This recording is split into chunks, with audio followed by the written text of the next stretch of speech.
Olá, vamos para mais uma aula, ok?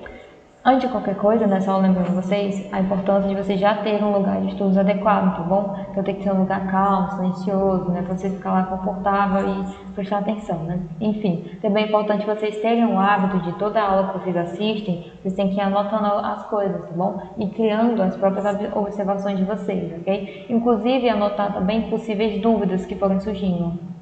Então vamos lá, né? A aula de hoje de geografia sobre as transformações socioeconômicas na América Latina, né? A gente vai iniciar um novo capítulo, que é o capítulo 9, tá bom? Só que aí a gente vai por partes, né? Agora a gente vai olhar um pouquinho para Cuba e Paraguai, aí na próxima aula a gente conversa mais sobre outros países, tá bom? Da América Latina, né? Enfim, a gente já tinha trabalhado as nações emergentes, né? A Argentina e o Brasil, e ainda o México, né? Que fica na América Central. Aí também a América Latina, né? Enfim. E aí agora a gente vai olhar, né, para Cuba e para Paraguai, né? Para a gente entender um pouquinho mais. Cuba, então vamos começar com Cuba. Território, população e clima de Cuba, é o que a gente pode estar falando aqui, né? Cuba, na verdade, gente, é uma pequena ilha, né? Se vocês olharem no mapa, é um pequeno territóriozinho, né? É uma ilha que fica no Mar do Caribe, tá bom? Bem próximo ali dos Estados Unidos, inclusive, né? Enfim, e Cuba, de maneira geral, é conhecida por três coisas, na verdade, né? Assim, conhecida assim mundialmente por três coisas, né? Por eles fabricarem, né, o melhor charuto do mundo, pela a produção dos melhores rumos, né, que eles se destacam também, e por ter sido a pátria do socialismo, né, na América Latina, né? Talvez a maioria das pessoas conheçam mais por esse último que eu disse, porque os outros dois estão mais relacionados a aspectos econômicos, enfim. E aí, falando um pouco do território mesmo, né, do clima, dos aspectos naturais, assim, só para pontuar mesmo, Cuba, de maneira geral, né, a gente pode dizer que tem um relevo predominantemente plano, né, ou seja, é um relevo que é constituído basicamente por planaltos, né, de uma altitude não tão elevada, tá bom? Planaltos até medianos, né, para a gente colocar assim, e também planícies, né. Inclusive essas planícies, elas terão um solo muito fértil, tá bom? É o que faz também que seja possível, né, plantações, né, tanto de fumo, né, para fazer o charuto, como também de cana de açúcar, tá bom? E aí, uma coisa a se destacar também é que o clima de Cuba é quente e úmido, né? Que seria o clima tropical, né? Que tem chuvas abundantes, que chove o ano inteiro, enfim. Claro, né, por estações, né? Mas de maneira geral é um clima úmido. E aí é uma região que tem uma incidência muito grande de furacões, né?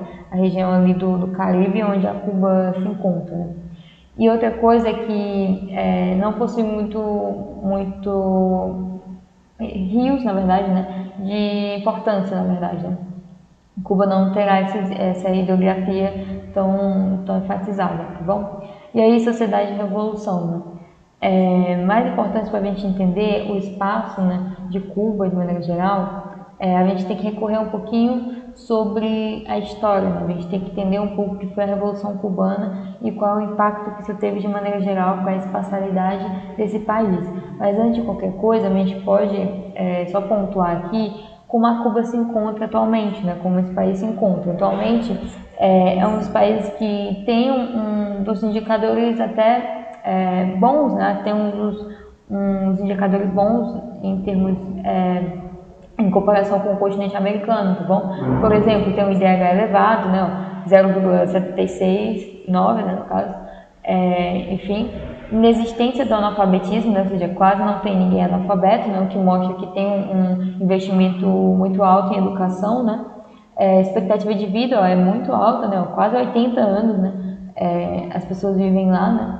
E a mortalidade infantil que é muito baixa, né? Apenas 4 por mil nascidos, né? Mais ou menos, ok? Então morre mais ou menos 4 crianças, né, a cada 1000, né? Então são indicadores bons, né? Indicadores até que se destacam, né, no continente americano, tá bom?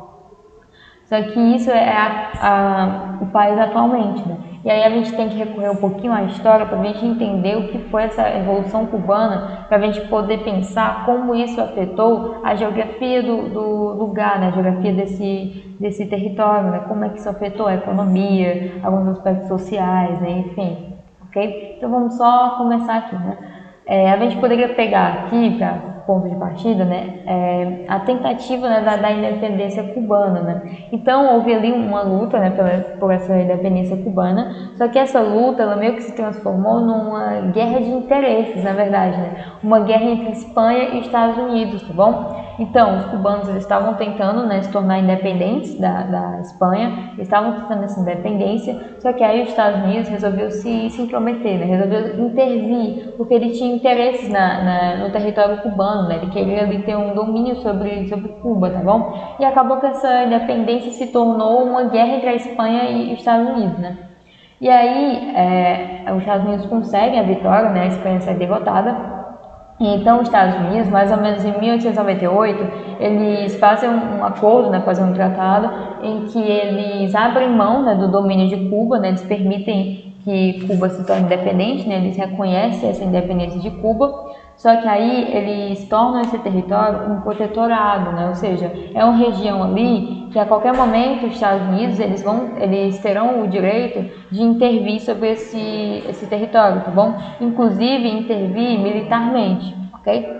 E aí, além disso, né, além desse direito deles de intervir sobre o território, também vai ser construída ali uma base militar, tá bom? Então, essas foram as trocas, né, desse acordo, né, os Estados Unidos permite que a Cuba se torne independente, só que mesmo assim eles querem ter um certo domínio, né, uma certa influência sobre esse território, tá bom? Beleza. E aí, né, entendido isso, essa parte da independência, a gente já consegue ver esse domínio mesmo americano, né, domínio dos Estados Unidos sobre Cuba, né, de maneira geral, né? Enfim, apesar de não ser tão direto. Então, o que acontece? Mais ou menos na primeira metade desse século, os Estados Unidos ele começa a sustentar mesmo, né, alguns ditadores, né, na América Latina de maneira geral, tá bom? Em vários países, tá? Não propriamente, não somente em Cuba, tá? Em vários países. Ele começa a investir, né, a auxiliar, a manter acordos, então é como se ele estivesse sustentando essas ditaduras, tá bom? E aí, esse país, né, Cuba, nesse momento, tinha uma economia agroexportadora, tá bom? Ou seja, focada muito na agricultura e apenas para exportação, somente isso, né? Então, é como se não passasse isso, não precisasse de investimentos maiores, agora é só isso. Beleza, como se fosse uma ideia colonial ainda, né? De investir na agricultura para exportar e somente isso. Aí, o que acontece? Uma coisa que vale ressaltar, né, antes de qualquer coisa, é que muitos imóveis cubanos, né, enfim, apartamentos e tal, eles pertenciam aos cidadãos estadunidenses, né? Ou seja, era de propriedade deles, né? Propriedade dos americanos, né?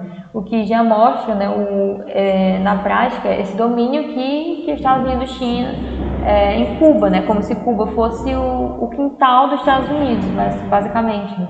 Enfim, e aí essa situação ela é agravada, né, com a ditadura do Fulgêncio Batista, né, que foi uma das ditaduras que os Estados Unidos financiou, tá bom? E aí ele teve duas ditaduras, né, propriamente dita, no período de 1940 a 44 e também o de 52 a 59, tá bom? Enfim. E aí, de maneira geral, gente, essa ditadura dele era uma repressão, tinha, né, uma repressão muito brutal, né?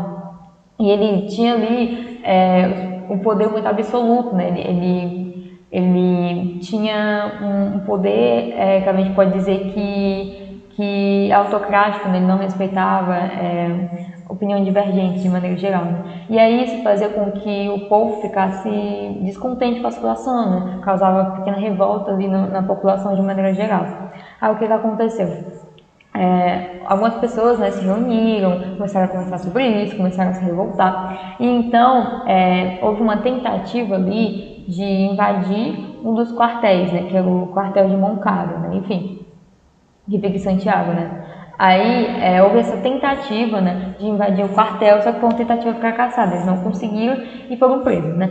E o Fidel Castro, que foi o líder dessa revolta, né, dessa tentativa de invasão, ele foi exilado lá para o México, né, então ele foi mandado para o México, e o resto foi exilado também, ou então ficaram presos em Cuba mesmo. E aí eles nesse tempo, né, eles ficavam planejando, né, então o Fidel Castro, lá onde ele estava, lá no México, ele continuou planejando fazer uma revolução e tal, né? Então teve toda uma preparação, né? E aí, em 1956, mais ou menos, teve o início, né, do que a gente pode chamar de Revolução Cubana, né? Que foi quando o Fidel Castro, né, mais algumas pessoas, né, mais ou menos 83 homens, enfim, eles se reuniram e eles partiram lá do México, né, onde eles estavam, até chegar em Cuba, né? E aí eles vão fazer a revolução em si, né? Enfim. E aí eles vão ter o apoio, inclusive, de alguns militares, né? Que também estavam insatisfeitos, né? Enfim. E aí eles vão conseguir, né, tomar o poder, e quando eles tomam o poder, eles vão definir um programa de reformas, né? Eles vão começar ali com a política de implementação de várias reformas, como por exemplo a reforma agrária, né, que seria pegar ter assim, uma noção geral de todas as terras, né, agricultáveis e as não agricultáveis, as que estão sendo utilizadas e as que não estão sendo utilizadas, né, para eles conseguirem ter uma noção, né, e fazer ali uma divisão para que aquela terra se torne produtiva e ao mesmo tempo a população tenha uma renda, né, de maneira geral. Mas não só isso, né, como também a nacionalização de algumas indústrias, né, algumas empresas também, e também as refinarias, né, de açúcar e de álcool, principalmente, tá bom? Inclusive, gente, essas indústrias, elas estavam sobre o poder de vários grupos americanos, né? Então, basicamente, é os Estados Unidos que tinha o poder dessas indústrias, né? Enfim. E aí, quando ele faz isso, né, ele nacionaliza essas indústrias, isso vai fazer com que os Estados Unidos fiquem descontentes, né? Porque estão tirando ali do dele, né? Enfim, do que ele supõe que é dele. E aí, os Estados Unidos, ele vai suspender a importação do açúcar, né? Que é um dos produtos que a Cuba mais precisava, né? Enfim. E aí já começou, né? Essa tensão entre os Estados Unidos e a Cuba em termos econômicos, né? E aí o que acontece? Como os Estados Unidos ele fez um embargo econômico, né? Ele estava atrapalhando, de certa forma, a economia de Cuba, né? Porque ele não estava mais importando para eles, né? Enfim, não estava mais permitindo que eles comprassem produtos dos Estados Unidos. Então, a alternativa para isso foi ter o apoio soviético, né? Então, a gente tem que lembrar, né, que está no meio da Guerra Fria, e aí Cuba consegue esse apoio soviético, né, já que os Estados Unidos não quer mais, né, permitir essas exportações e importações. E aí, né, no meio da Guerra Fria, se Cuba está tendo esse apoio soviético, então Cuba ali é vista como um foco de disseminação, né, do socialismo no continente americano inteiro, né? Então, em 1961, mais ou menos, os Estados Unidos ele vai romper totalmente, né, a relação com Cuba, né?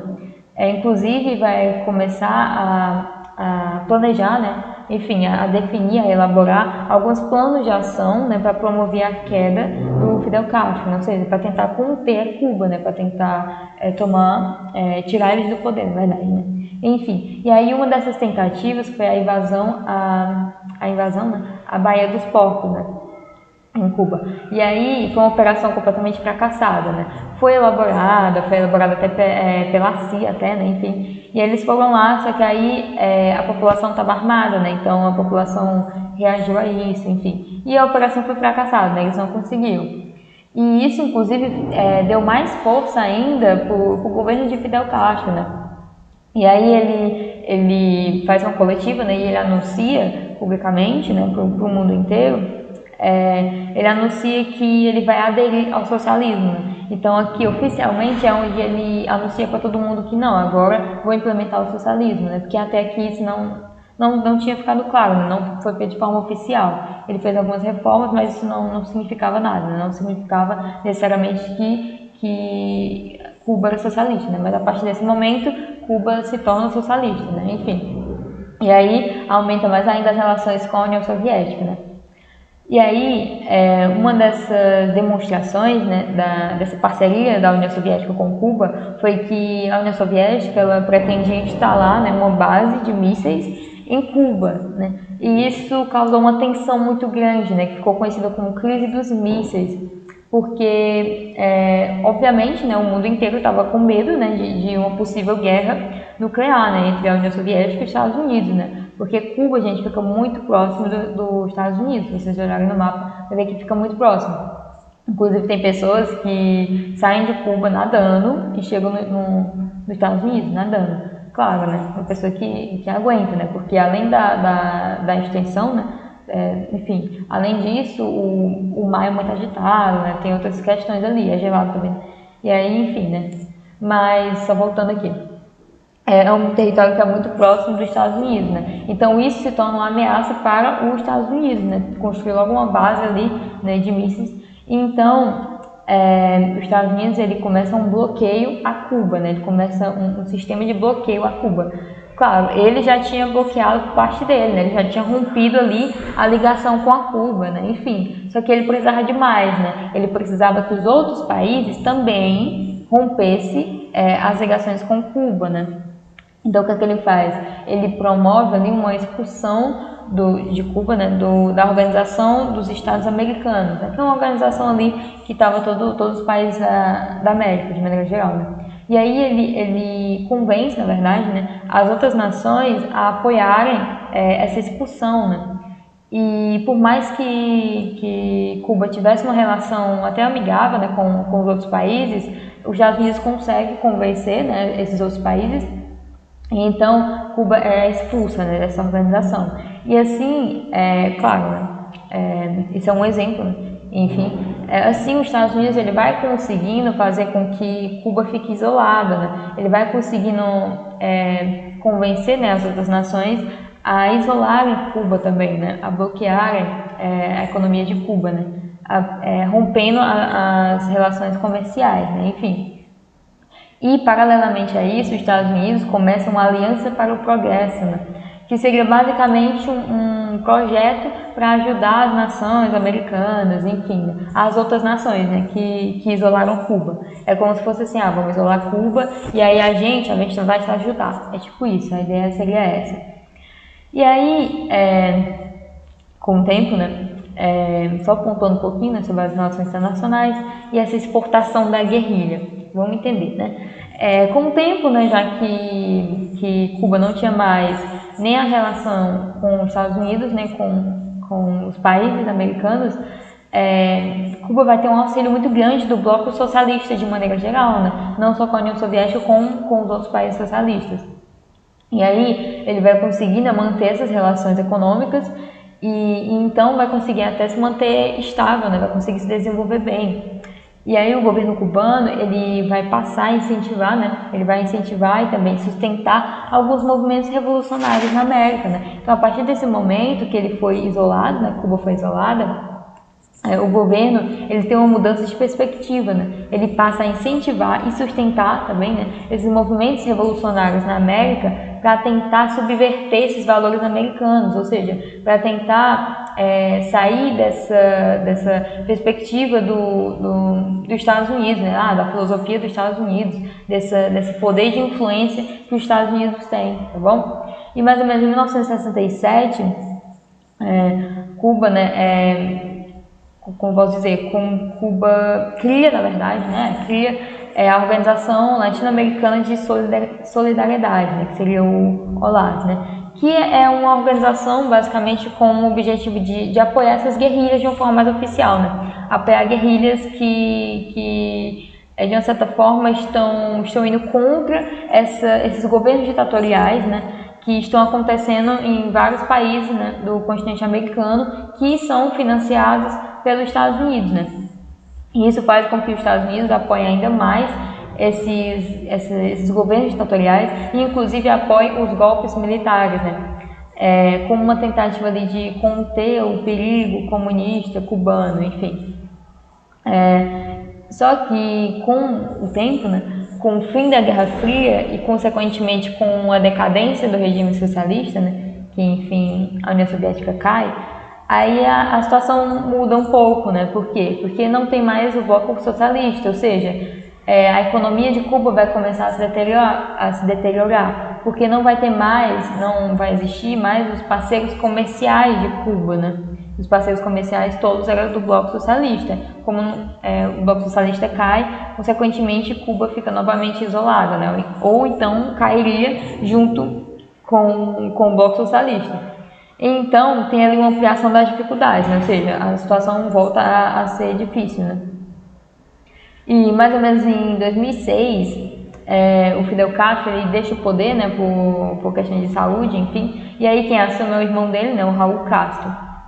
E aí o Raul Castro, ele continua com essa mesma ideia, né, do irmão dele, continua, inclusive ele começa a investir, né, na medicina e na educação, né, e ele consegue até alcançar alguns avanços, né, avanços consideráveis na medicina e na educação, de maneira geral, né, enfim. E aí ele começa com uma política de incentivo ao turismo, né, e também, paralelamente a isso, ele também vai incentivar essa especialização, né, dos produtos cubanos, né, dos produtos que são para exportação, né, principalmente o açúcar, o rum e o charuto, né. E a gente percebe que deu certo, né, porque, né, eu acabei de mostrar que Cuba é conhecida por ter os melhores charutos e os melhores rums, né. Então foi uma estratégia que deu certo, né, essa especialização, esse foco a mais para esses produtos que já eram exportados, né, enfim.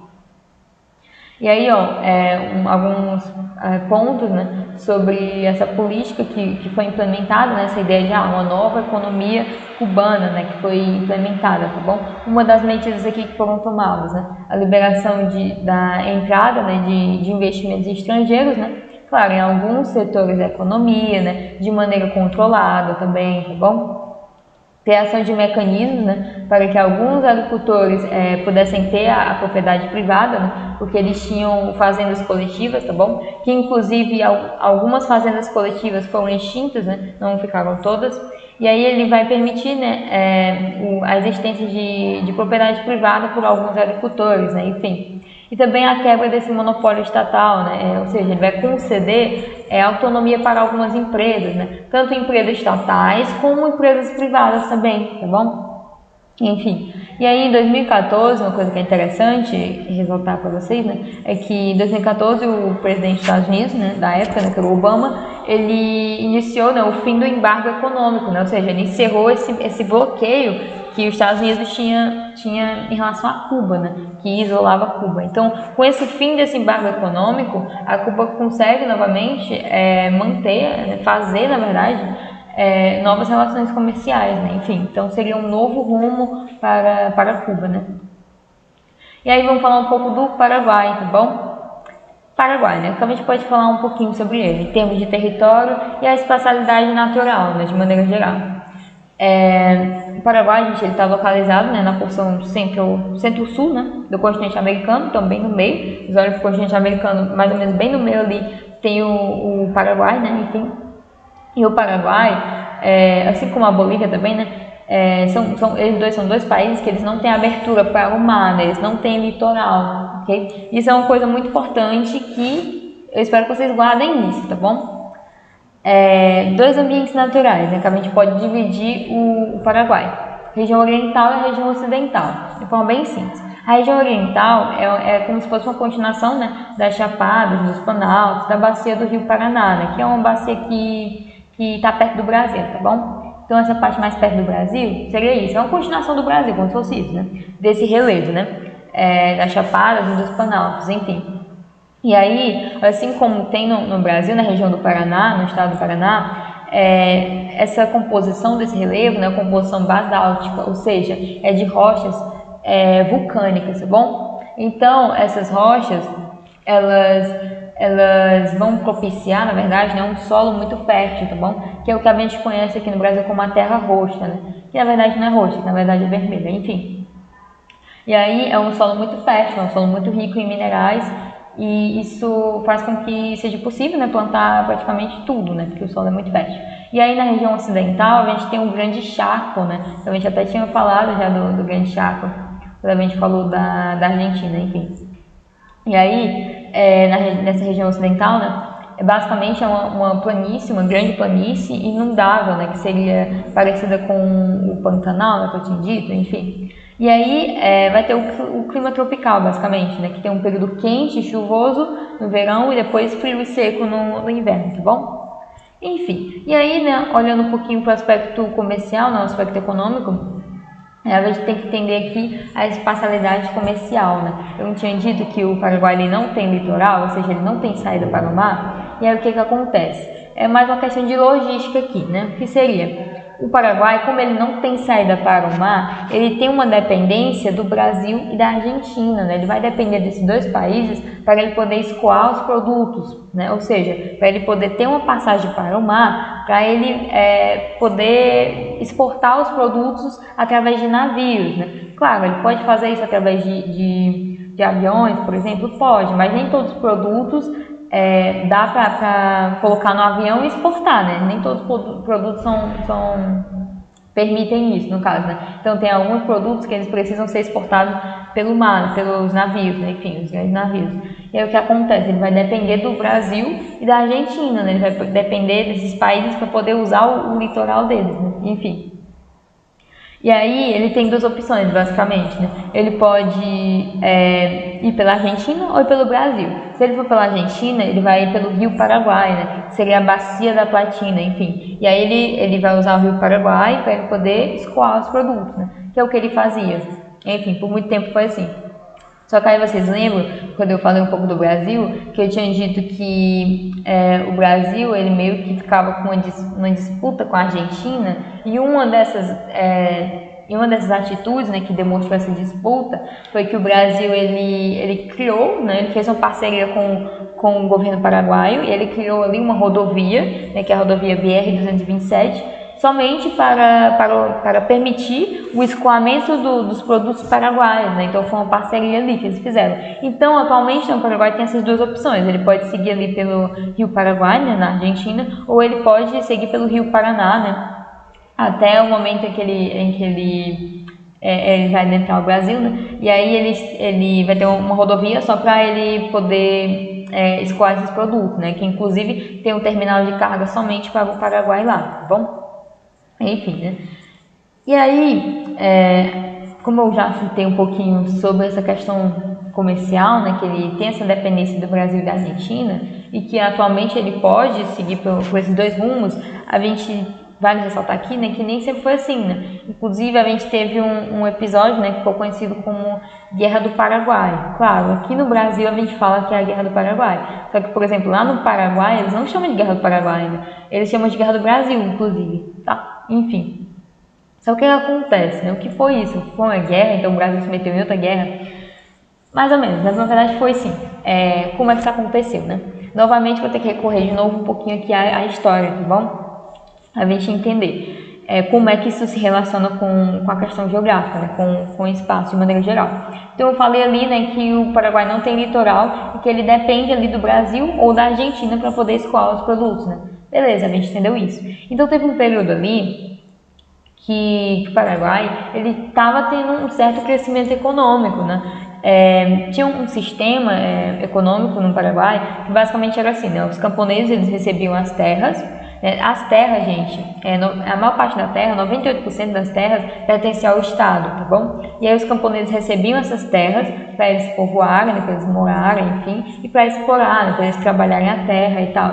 E aí o Estado ele se encarregava em criar toda a infraestrutura necessária, ou seja, estradas, rodovias, enfim, tudo que fosse necessário, né? Para implementar a economia de maneira geral, tá bom? E os camponeses faziam isso, né? Exploravam as terras ali, ok? E aí, além disso, né, o Estado ele passou a investir em educação, né? Inclusive, eles financiavam o estudo de alguns jovens, né? Enfim, de maneira geral, em universidades da Europa e também dos Estados Unidos, né? Financiava esse estudo com o objetivo de qualificar a mão de obra, né? De maneira geral, né? Para quando eles voltassem do Paraguai, né, eles voltassem já como uma mão de obra qualificada, né, enfim. Então foram vários investimentos ali, né, vários sistemas que eles foram desenvolvendo para conseguir ter um certo crescimento econômico. Só que aí o Paraguai, né, ele estava, né, fazendo os produtos dele e ele precisava ou do Brasil ou da Argentina para poder escoar esses produtos, né, para poder continuar com as exportações, né? Porque como ele estava crescendo economicamente, tem algum momento ali que você vai precisar fazer exportações, né? Aumentar ali suas relações comerciais com outros países, ok, né? Até aí tudo bem, beleza. Só que aí o que acontece? A Inglaterra, nesse período, a Inglaterra era a maior produtora, né, enfim, de maneira geral, era a maior exportadora de produtos, né. A Inglaterra, ela também tinha os produtos dela e ela também exportava para diversos países. Então, quando ela olha para o Paraguai e ela vê que o Paraguai está fazendo isso, o Paraguai está se desenvolvendo, está crescendo economicamente e está conseguindo fazer essas exportações, né, está se destacando nisso, e aí então a Inglaterra começa a não gostar da situação, né? E aí o que a Inglaterra vai fazer? A Inglaterra, ela vai incentivar o Brasil e a Argentina, né, a cobrar pedágios e também a bloquear a circulação dos navios paraguaios, né, no litoral deles, né? Enfim, basicamente atrapalhar, né, as relações comerciais do Paraguai, né? Basicamente é isso que a Inglaterra vai incentivar o Brasil e a Argentina a fazer, né? Então não é a Inglaterra que faz, ela incentiva o Brasil e a Argentina, e eles fizeram, que lindo, né? Eles fizeram isso. Então o Brasil e a Argentina começam a cobrar esses pedágios, né? Enfim. E além disso, teve um cara, né, chamado Venâncio Flores, que ele, nessa situação, nesse contexto, durante esse contexto, ele vai tomar o poder do Uruguai, né, e vai liderar o Uruguai, e aí o Uruguai, nessa situação, ele vai assinar um acordo com o Brasil e com a Argentina, né, se comprometendo a ajudar o Brasil e a Argentina, se por algum acaso acontecer alguma guerra, né? Enfim, a ficar do lado do Brasil e da Argentina em uma possível guerra contra o Paraguai, né? E aí, então, né, nessa situação, né, que o Paraguai está bloqueado economicamente, né, e tem ali o apoio da Inglaterra, né, porque a Inglaterra que incentivou, tem o apoio agora do Uruguai, né, então, basicamente são os três, né, contra o Paraguai. Então, o Solano Lopes, né, que é quem estava liderando o Paraguai, né, seria o presidente do Paraguai, o que acontece? Ele vai invadir, né, ele vai invadir as terras brasileiras e as terras argentinas, né, mais ou menos na região onde ele entraria para escoar os produtos, né, enfim, na região ali da bacia, né, onde ele iria escoar os produtos. Então ele invade o Brasil e a Argentina. Aí o que acontece, né, Brasil, Argentina e Uruguai se unem, né, formando ali a Tríplice Aliança, né, e eles vão decretar a guerra, né, contra o Uruguai, né, vão decretar a guerra ao Paraguai, ao Paraguai. Enfim, e aí o Paraguai, né, perde, né, nitidamente, tem 3 países contra ele, né, mais o apoio da Inglaterra, então o Paraguai perde, né. Inclusive, 90% da população masculina do Paraguai é totalmente dizimada, tá bom? E não só isso, né? 60% mais ou menos, né, da população feminina morre também, tá? Então aí a maior parte da população morre, né? Enfim, inclusive tem relatos que até crianças também participaram dessa guerra, né? Crianças disfarçadas e tal participaram dessa guerra e também morreram, né? Enfim.